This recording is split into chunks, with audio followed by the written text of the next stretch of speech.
Surgery ചെയ്തിട്ട് മൂക്കിലെ ദശ വീണ്ടും വരാൻ എന്താ കാരണം എന്നറിയോ നിങ്ങൾക്ക്?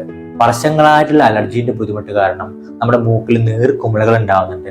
അതിനാണ് മൂക്കിൽ ദശ അഥവാ നാസൽ പൊളിപ്പ് എന്ന് പറയുന്നത്. ഇതിന്റെ ബുദ്ധിമുട്ട് കാരണം ചില ആൾക്കാർക്ക് രാത്രിയൊക്കെ വല്ലാണ്ട് ശക്തമായിട്ടുള്ള മൂക്കടപ്പ്, ചിലർക്ക് പകൽ സമയത്ത് മൂക്കടപ്പ് ഉണ്ടാവും. അത് വല്ലാണ്ട് മൂക്കിലെ ദശ കൂടുമ്പോൾ അതേപോലെ തന്നെ മണം തീരെ കിട്ടുന്നില്ല എന്നുള്ള പരിഭവം എല്ലാവർക്കും അവർ പൊതുവെ പറയാറുണ്ട് തന്നെ ദശന്റെ പ്രശ്നമുള്ള ആൾക്കാര്. അപ്പൊ പറഞ്ഞാല് ഇതിന് സർജറി ചെയ്താൽ ഈ ദശ പൂർണ്ണമായിട്ടും മാറുന്നില്ല. കാരണം അലർജിയാണ് ഇതിന് മാറ്റേണ്ടത്. അങ്ങനെ ചെയ്യുക, ട്രീറ്റ്മെന്റ് എടുക്കുന്ന സമയത്ത് മൂക്കിലെ ദശയ്ക്കും അലർജിക്കും കൂടി ട്രീറ്റ്മെന്റ് എടുത്താൽ മാത്രമേ ഇതിനൊരു പെർമനന്റ് സൊല്യൂഷൻ കിട്ടുള്ളൂ കേട്ടോ. അപ്പം മൂക്കിൽ ദശയുള്ള ആൾക്കാർ ഒന്ന് ശ്രദ്ധിച്ചേക്കെ.